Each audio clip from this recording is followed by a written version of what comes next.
Hey everyone, I'm Jason Weiser. And I'm Carissa Weiser. And you may know us from our award-winning podcast, Myths and Legends, but now we've partnered with Cast Media to create a new podcast called Scoundrel, History's Forgotten Villains, a series that tells the true stories of some of yesterday's most fascinating, forgotten bad guys. For example, you'll follow the career of Sidney Gottlieb, not only learning that through Sidney and his CIA team, the U.S. literally sanctioned mind control experiments and torture. But the story will open a window allowing you to really feel what Cold War America was like. Each episode will feature a new villain and a new time period you may not have heard about, but really should. So if you like crime, evildoers, and the darker parts of history, join us on Cast Media's new podcast, Scoundrel, History's Forgotten Villains, every week, wherever you get your podcasts. This podcast is intended for mature audiences. Listener discretion is advised.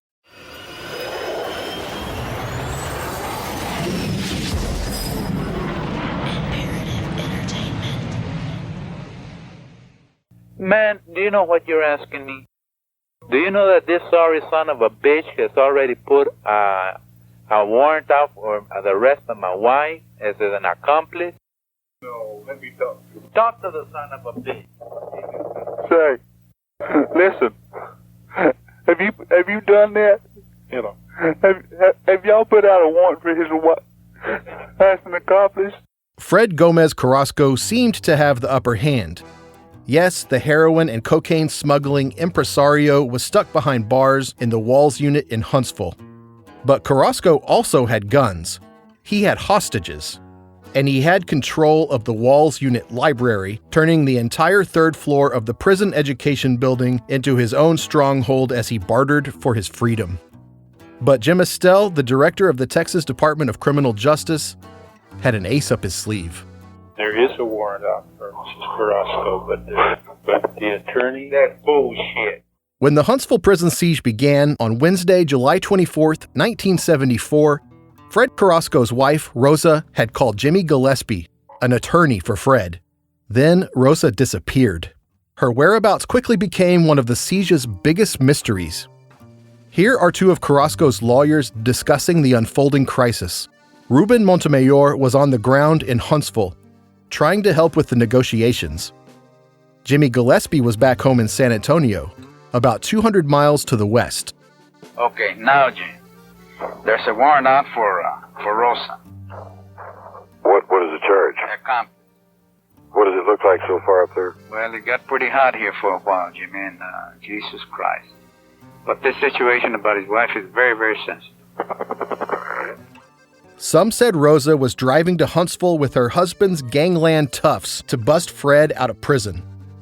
Others believed she fled to Mexico, where she and Fred had lived when they were on the lam from the cops in Texas. Based upon what the silence that we have had here, I do not even think Rosario's in San Antonio.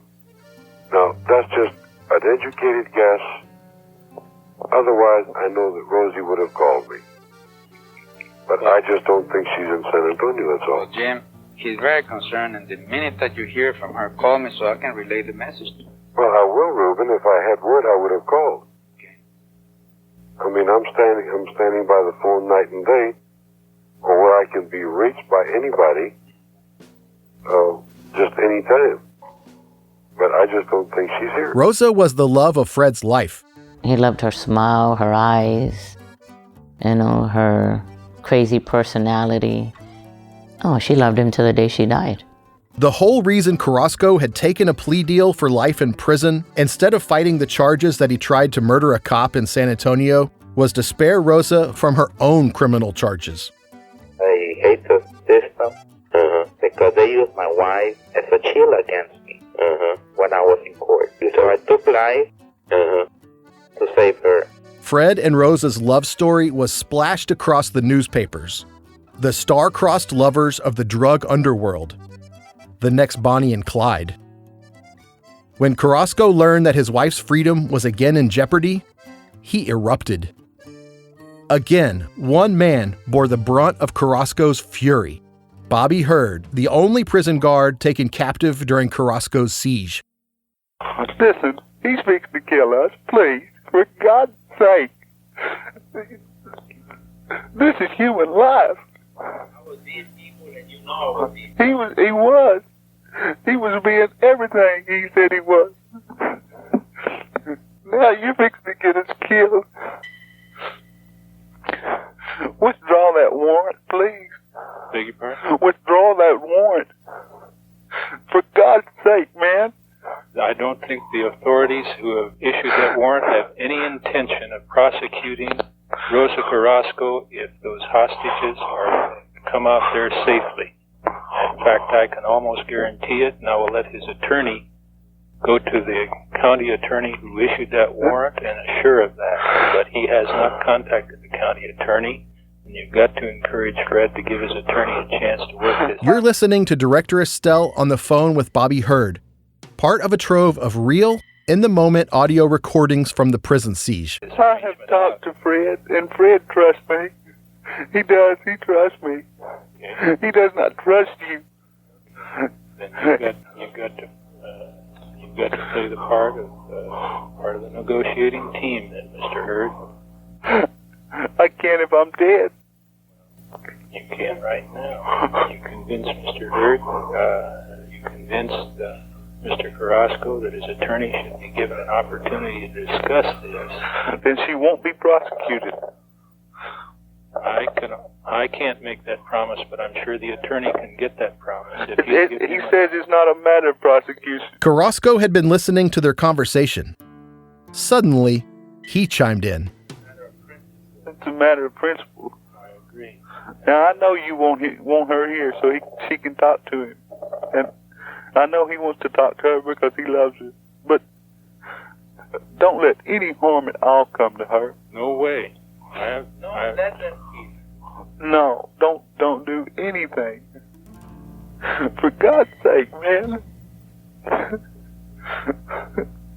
Can't you do anything right?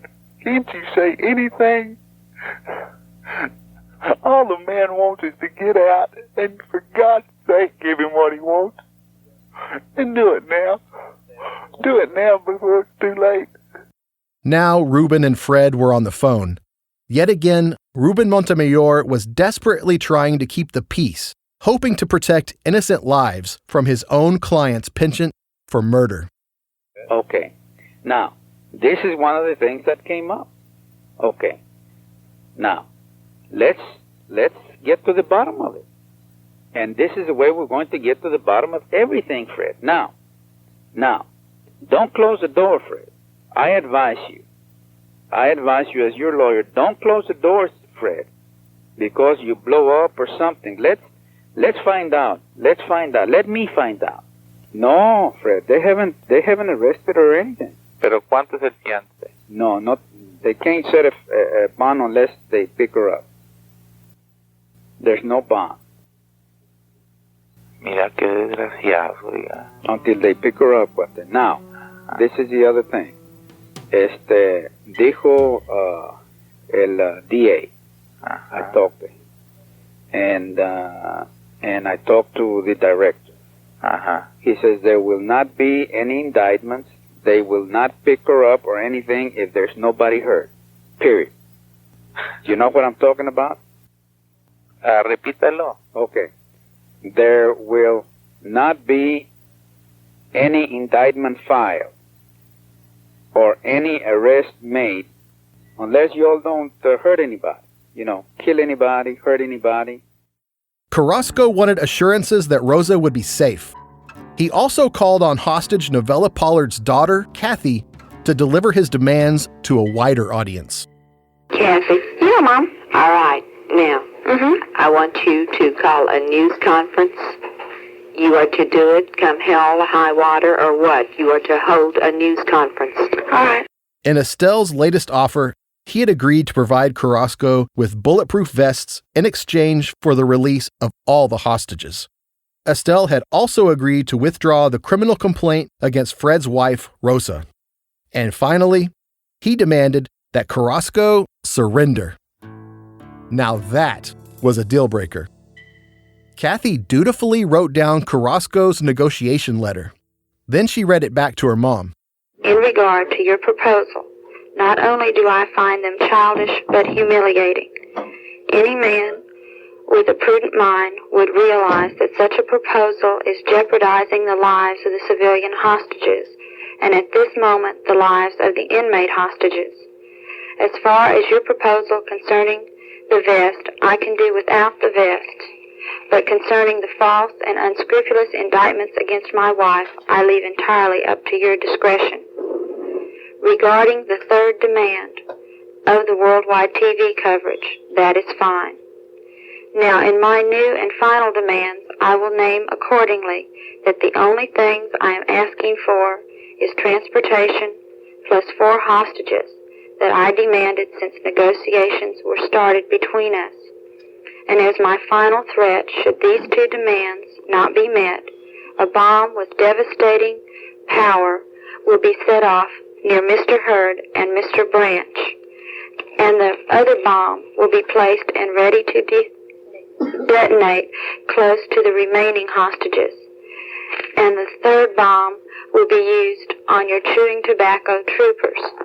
I remain a man of my word. After Kathy's press conference, Carrasco was back on the phone with Director Estelle. In such a tense moment, it is amazing how both men can seem this calm, collected, even soft-spoken over the phone.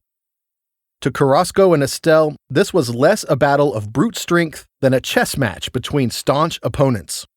Neither was close to wavering. But what is it you are proposing? I'm proposing that we gain those hostages back safely and that we give you an opportunity to get a new future for yourself, which the governor has promised your attorney that he would cause immediately to be reviewed. He can shove it. Now, there's only one way that these people will see the light again, and that's for you to cooperate. You have the power. I've only got the power to cooperate as far as I have and to offer you safe passage and everyone else out of there safe passage with no loss of life. And as you know, we're not about to cause any violence to you or to anyone up there. I think we've indicated that several times during the last few days. Well, I was under the impression that you people wanted to negotiate, but you people don't want to negotiate. Oh, yes, we do. Yes, we do. Now that, we've been negotiating all along, and we have our negotiation requests, and you've made yours, and I think we've hit a middle ground. You have gained much of what you intended to do, I'm sure. You've gotten your case before the public. You've caused your state government to promise that it would be re-reviewed. I told you, mister, that they can shove that up their ass. I mean, I'm not interested in what the government thinks. Is there any other unit that we could get you to? Say, mister, who do you think he's talking to? El Senor Carrasco. That's right. Jim Estelle had used Carrasco's nickname, El Senor, the Lord.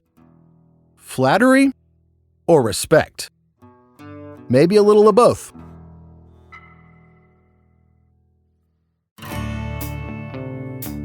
From Imperative Entertainment, I'm Wes Ferguson. This is Standoff. That old white-haired judge in Dallas didn't pay my story no mind, taking me down to Huntsville. I'm bringing in a load of time. They caught me on a caper that I planned for days and proved everything I'd done. I'm on my way to Huntsville, but I'm looking for a chance to run.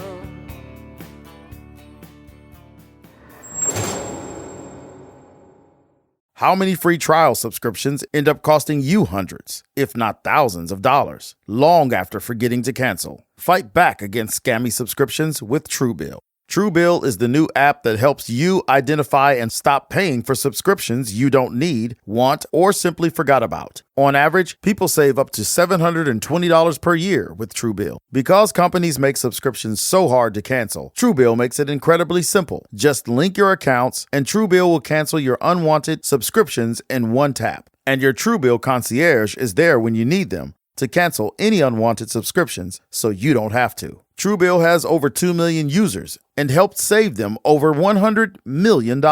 Like Jennifer B., who says, "With your help, our family has saved $587 per year on unnecessary subscriptions. I really didn't understand how Truebill could help me until we decided to save for a very large home purchase." So don't fall for subscription scams. Start canceling today at Truebill.com/truecrime. Go right now. Truebill.com/truecrime. It could save you thousands a year. Truebill.com/truecrime. The Disgraceland podcast tells the insane true crime stories of music's most famous on their darkest days. This is an uncensored, immersive look at the lives and true crimes of the biggest musical icons in modern history. Stay tuned to the end of this episode to hear a preview of Disgraceland's newest season. This is Chapter 7, Fred, the Folk Hero. The manhunt for Rosa Carrasco was on. Back in Huntsville, Rosa's husband was about to get the big break he'd been waiting for. But something else was happening. In long interviews with news reporters during the siege, Carrasco often complained about the way he was treated by law enforcement and the prison system. Airing on the nightly news and printed on front pages across the country, Carrasco's complaints were getting people's attention. What kind of injustices are you speaking of? Well, I'm talking about the life I've led and the way I've been beat up, tortured. By whom? By law enforcement officials. I mean, I've been through the mill. I know how these people think. I know how they act. It's taken me, I'm 34 years old. It's taken me about 18 years to learn their ways.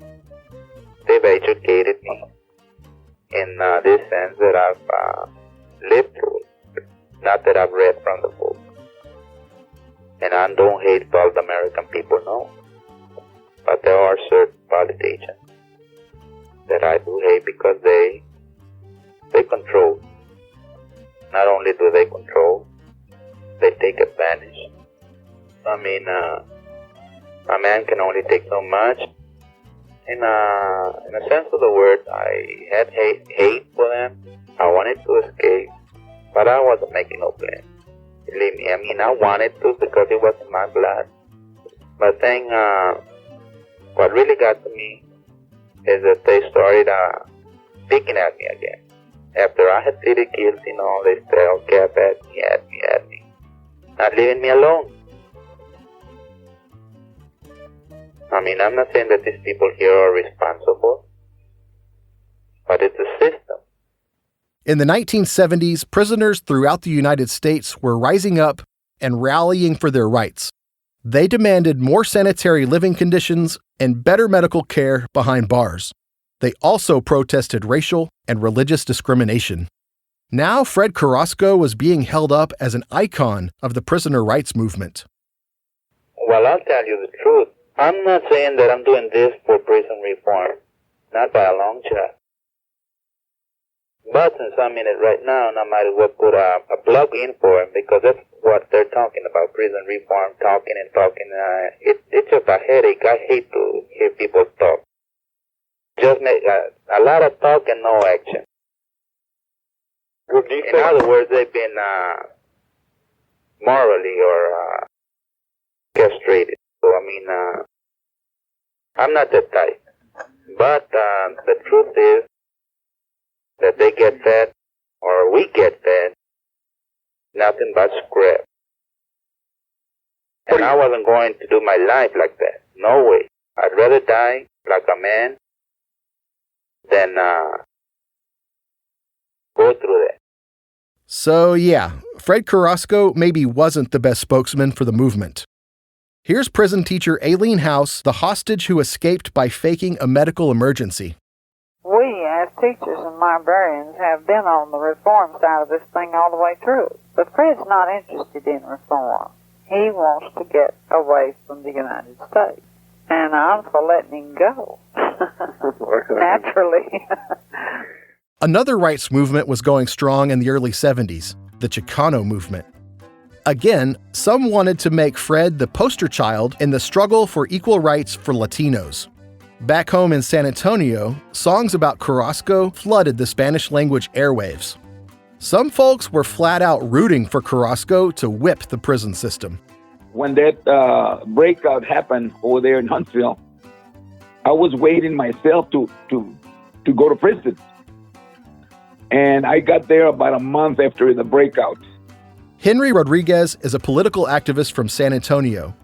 In the 70s, he did time in prison for shooting another man who'd insulted him. Henry is a colorful guy.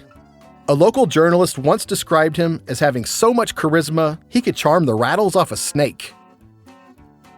Before leaving for the Huntsville prison, Henry ran a little bar with his wife in San Antonio. Everybody in the neighborhood, the common folk, on the west side, everybody was interested in Carrasco and what was happening to him. And we were glued to that television, and especially Rosa when she was riding all over the place and they would try to pin her down. We talked about Fred all the time, because he was a folk hero, let's put it that way. Everybody, we grew up hating law enforcement, all the cops, we hated them. Because if they are brutal right now, they were really bad at the time. Carrasco's biggest fans tended to excuse his violent crimes. Henry is no different. He sees Carrasco as an old-time mob boss. Al Capone, they saw him that way. Hey, that guy's cool. He does what he does, but that's between him and the people that he deals with, not the common folk. You don't go around and be robbing the poor people or beating up people or, no. That way it's the same thing. Growing up in my community, we didn't have much to look forward to. The educational system was failing us badly. There was not enough opportunities for people to go into higher learning and really become successful in corporate America and things like that. In a weird way, Carrasco gave hope to the little guy, the downtrodden. He dealt with his own kind, they fought each other and this and that, the people that they're into that kind of business. But to us, he was a great guy, man. He became legendary in our community. We wanted him to be okay. And even my mom would say good things about him. That's how he was very well liked by some of the common folk, the older folks and stuff like that. And Henry liked that Carrasco wasn't afraid to stand up to the man. We heard him on the radio talking, and somebody interviewed him, and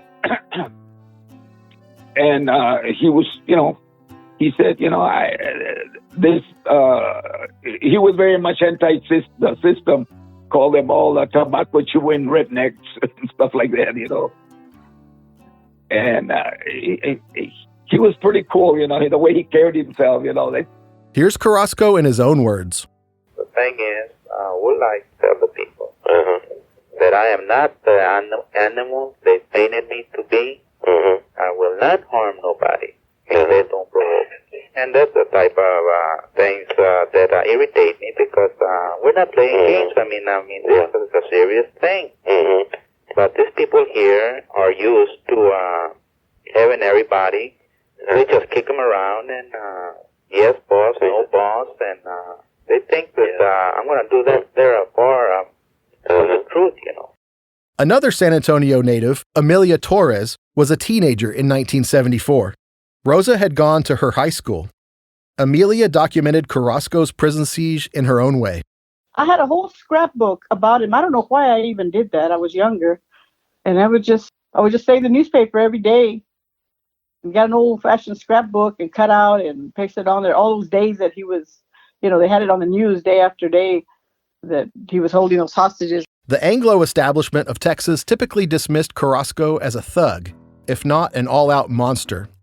After all, he did kill dozens of people, and he flooded his own community with dope. But one skinny white teenager from the Texas Panhandle named Joseph Charles Teutsch was paying attention. Man, this guy was pre-Chapo, pre-Pablo Escobar. He was the first one. And, August 74, on AM radio, they were broadcasting around the clock about the prison siege. It was big news. When all that happened, there was all these corridos on the Latin radio, right? The corridos de Fred Gómez Carrasco. Joe played guitar. He was pretty good. During the second week of Carrasco's prison siege, Joe got his first gig. So I put up a sign at a music store in East Austin, and I said, guitar player looking for a band, and that's when Shorty and the Corvettes called me. And said, hey, we're going to have a jam session over in East Austin at the Riviera Lounge. Can you come? And I said, sure. And the bass player was a guy named Ben Marinas. And, my last name is Teutsch. It's German. That's hard to say. We're just going to call you Carrasco. And it stuck. Well, I thought it was pretty cool. I was just glad to be playing in Shorty and the Corvettes. I was just happy that they accepted me playing guitar. I think calling me Carrasco, that was even better. I thought it was a great idea. And, it wasn't like I intentionally said, I'm going to call myself Carrasco. It's just sort of by big accident, And, Ben said, hey, we're going to call you Carrasco. And I said, oh, okay. I think I was like 18 or 19 years old, maybe 20. Ben, the bassist who came up with Joe's new nickname, taught Joe to play boleros, polkas, and cumbias, and got him on the right track to play rhythm and blues. When Joe released his first album in 1979, he kept the nickname, but added a royal flourish. From now on, he was Joe King Carrasco, the king of Tex-Mex rock and roll.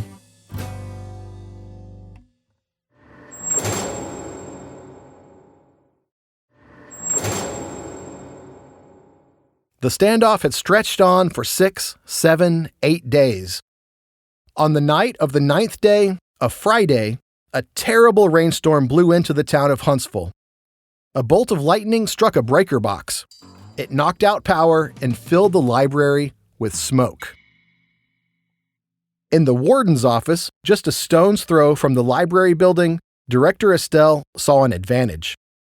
And he took it. Estelle decided not to turn the power back on. Well, things kind of went for the worst today. We've had a real bad day. Here's a hostage we haven't heard from yet, on the phone with a family member on the outside. Her name is Ann Fleming. She's 51 years old, a former high school and college librarian. In her staff photo for the prison, she has a wry smile, a boxy face, and kind of a puffy hairdo. I guess you knew about the electricity going off and the air conditioning going on. So we had no lights at all, and we didn't any of us feel like eating because we were so down in the dumps and everything. And negotiations were real bad this morning, but about 8 o'clock they have picked up some. We don't know. We really won't know anything until tomorrow about how things are going. We just don't know what we're going to do yet, things will just go back and forth, how the game of checkers is, or poker or something like that. Outside the library, the Southeast Texas temperatures were topping triple digits. Inside, the hostages sweltered and despaired. Here's Judy Stanley. Everybody's pretty tired and getting pretty sick, There's not much energy left, and everybody's depressed and just about giving up hope. It's been a bad day for all of us. Prison guard Bobby Hurd called his wife Judy, who was in the prison administration building just across the street from the Walls unit. I've been told to call you until you goodbye. No, Bobby, hey now, come on. Hey, Bob. Bobby, listen to me, baby.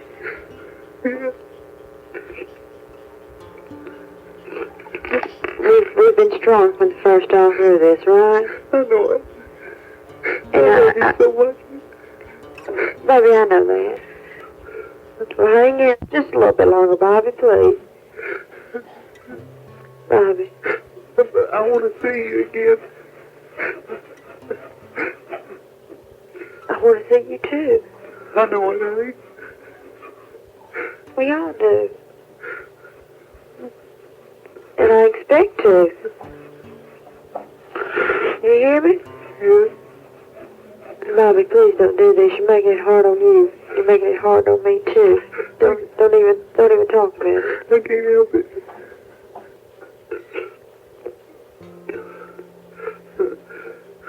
Come on, get it together. I'm trying to, honey. You take care of yourself there, okay? Hey, I'm alright, I'm telling you. Bobby, I told you, if it went on for days, weeks, or months, or year, I'm here. You hear me? I know it. And if it does or if it doesn't, I'm with you. You know what I'm telling you? I'm there with you whether you know it or not. That's the best way I can tell you.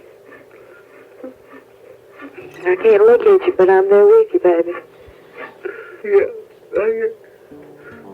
And I love you, honey. I really do. Well, I know that. More than anything, I love you. I know it, Bobby. You're as much my life as I am yours. Don't cry. I'm not crying. I'm fine. I wish I could talk to you forever. For what? Forever. Well, go ahead. If they'll let you, I'll stay right here. If you don't even want to say anything, just hold the phone. I'm here.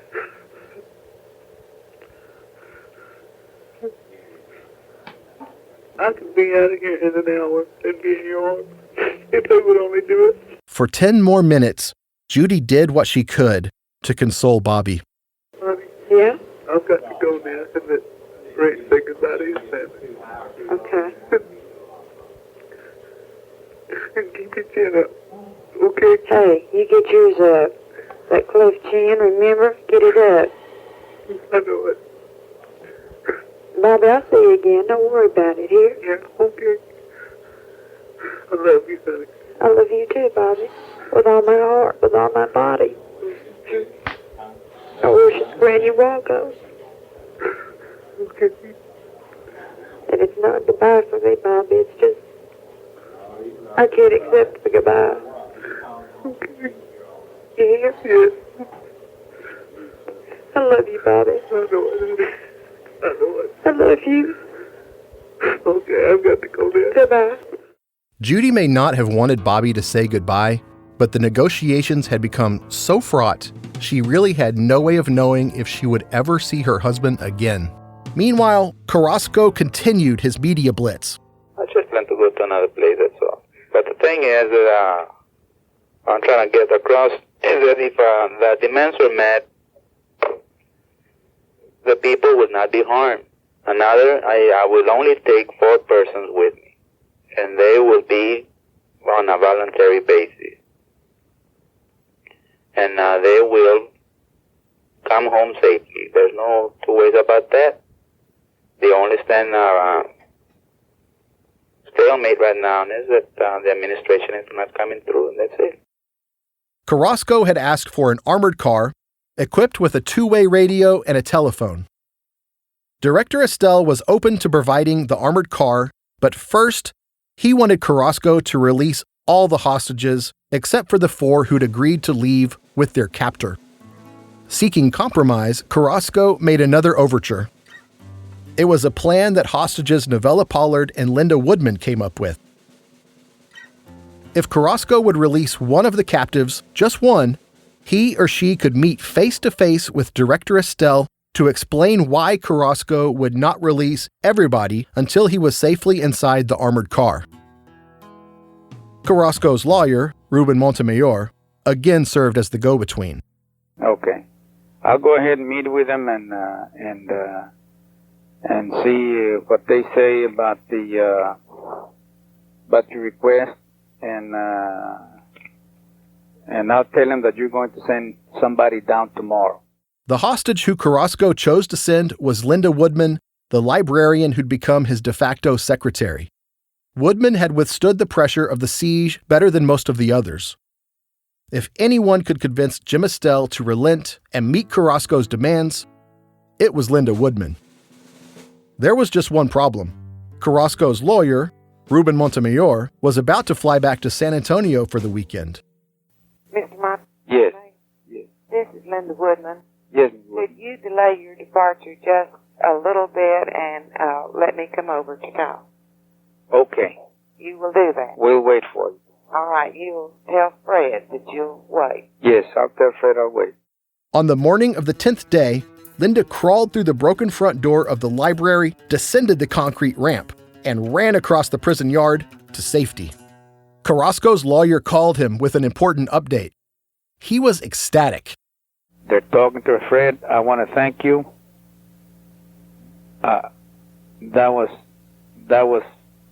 let me put it this way, that was a very, very brilliant move on your part. The staff is considering it very, very seriously. They're making arrangements to get a truck from the Brink Armored Company. Brink's truck. But they're just making the arrangements. It'll probably be ready tomorrow.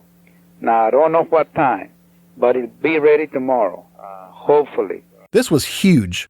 The standoff between Fred Gómez Carrasco and the Texas prison system had drug on for more than a week. In the battle of wits and determination, Carrasco had stood firm, and now, by all accounts, he'd won. Relenting to his demands, prison officials agreed to give Carrasco a Brinks truck, his getaway car. They also agreed to throw open the back gate of the prison so he could drive to freedom. Carrasco had beaten the Walls unit on his own terms. It was time to leave the library. Enter the Trojan Taco. Okay, getting back to this big taco that he's made, the entire length of that consists entirely of the blackboard side, right? For a few days, inmate hostage Steve Robertson and a few of the women hostages had been constructing a mobile, bulletproof shield for Carrasco and his men to use when they finally exited the library. It's two blackboards, the way I understand, that are up on rollers. They're green. You've but seen we're this talking about type. they're open, but just a blackboard on a stand. Yeah, on rollers, and they're open from here. So this was pretty incredible. You're listening to real tape of hostage Linda Woodman describing Carrasco's mobile shield, the so-called Trojan Taco, to prison officials who are eager to learn about any weakness they can exploit if they are going to stop Carrasco from reaching the armored truck outside. Trojan Taco is pretty racist. Official police literature now refers to the shield as a Trojan horse. Others have called it the Taco Bell and even the Piñata. The shield was made from two heavy chalkboards on wheels. Now they put something up there on top of the blackboard. Well, see, first they put some boards across it. They went up into the attic and knocked down some wooden beams that are between the steel beams. And they laid those across the two blackboards to keep them steady. Now, the blackboards then would be each side of the shield. Mm-hmm. Now, what about the two ends have they enclosed it with? They put, I don't really know if it's some plywood or some cardboard, but they've gotten it anchored pretty securely. And then they have lined all of that with law books. On the inside or outside? What have they got holding the law books up there? This library tape, and it's pretty good stuff. In other words, that's the end of the shield, the sides, the whole works. Everything is lined with Not the whole thing, but I would say from vest down. Right.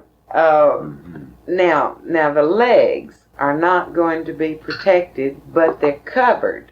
They've put cardboard around the bottom, so you won't be able to see whose legs are whose.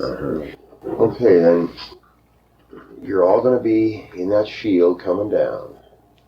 Seven will be that's what inside. I mean. 7, it's 4 and 3.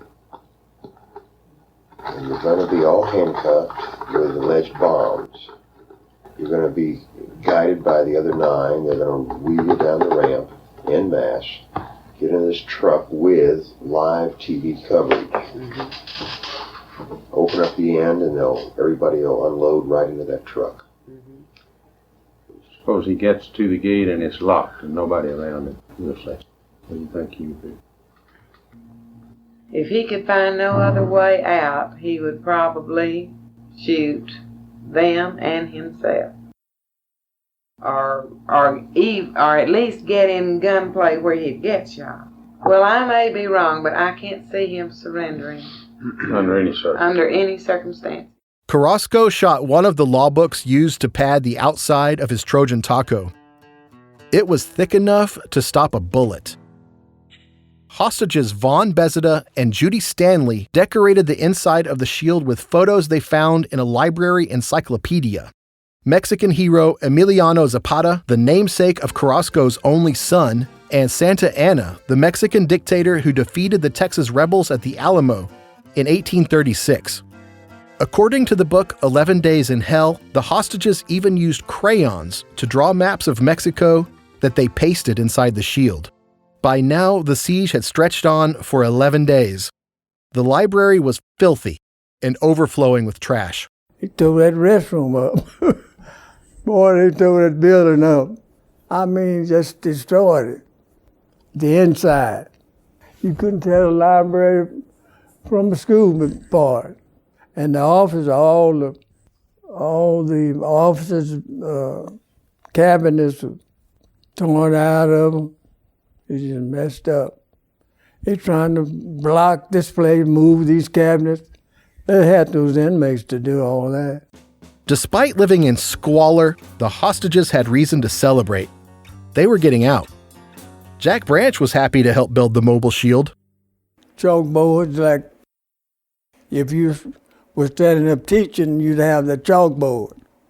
So we put two of them together, separated with a little space there so some people could get in it. Get you some library tape, book tape, take library books onto the bulletin boards. That's how we did it. And they finally said, okay, this will work. And we knew that when the time was coming, that's when they were going to make their escape. And they had to assign the inmates who was going to do what. One inmate would go get the car, bring it around, so that when they go down the stairs or the ramp, and who was going to get in the car, and who was going to be in between the chalkboards, and who was going to be outside the chalkboards. I was trying outside. We was happy to be up and around and about, and that the thing was going to be over. We was happy about that, everybody. After 10 long days, a funny thing happened. Jack was almost starting to like Carrasco. He was nice. Well, the Stockholm Syndrome,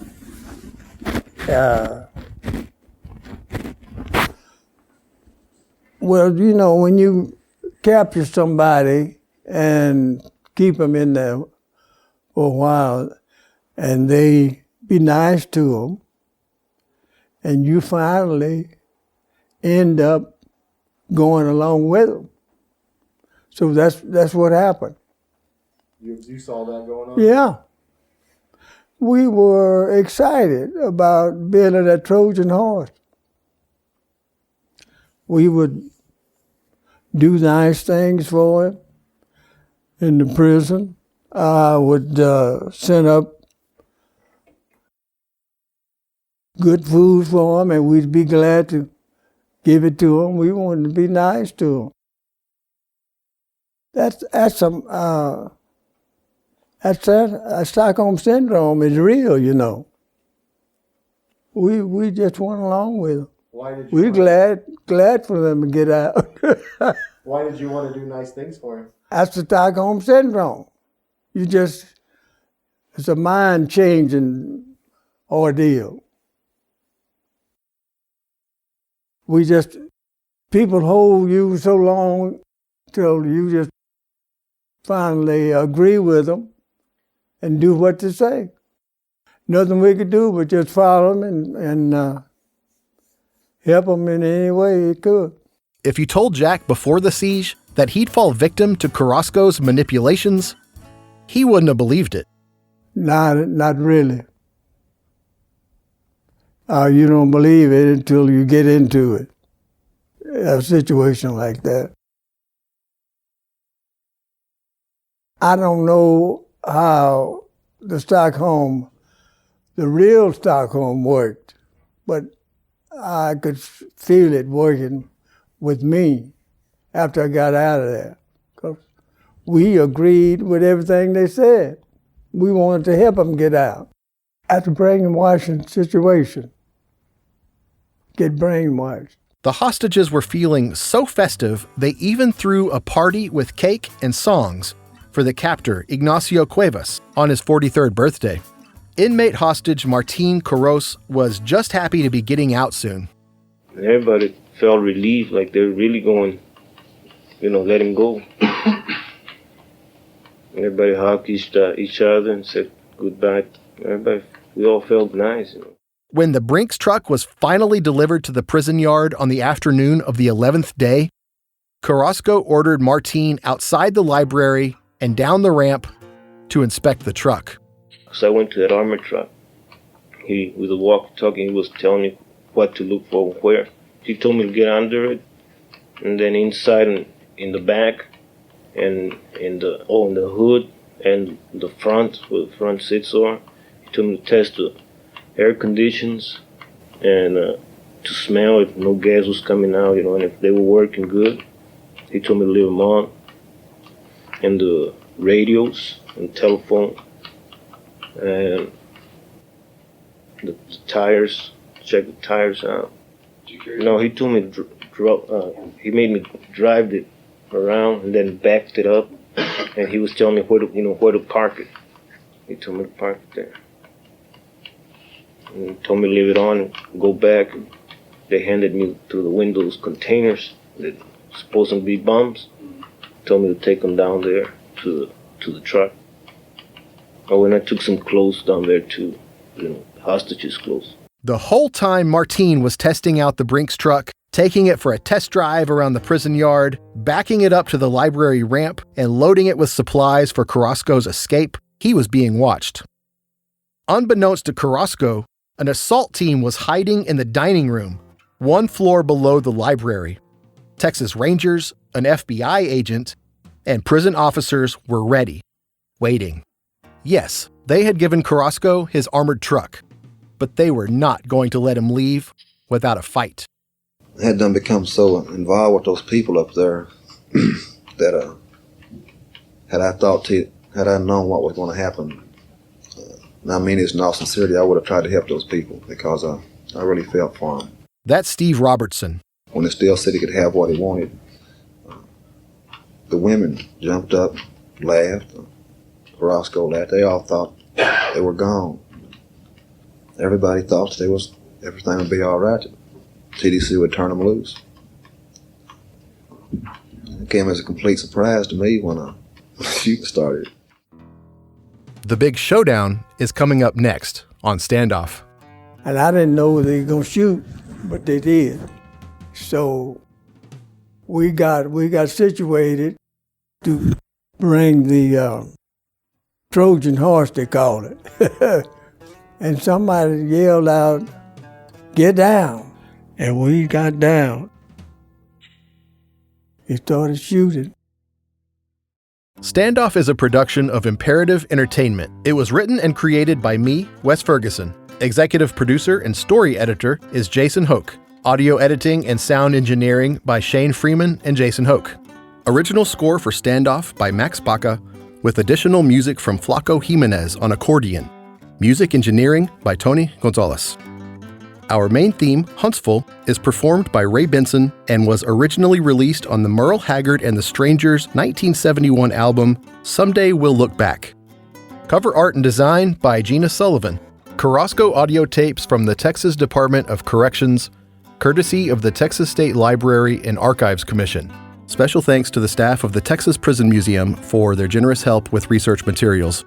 The Corridos, La Muerte de Fred Gómez Carrasco, El Nuevo Corrido de Fred Gómez Carrasco, El Corrido de Rosa Carrasco, and El Corrido de Alfredo Carrasco are published by San Antonio Music Publishers Incorporated and are courtesy of DLB Records.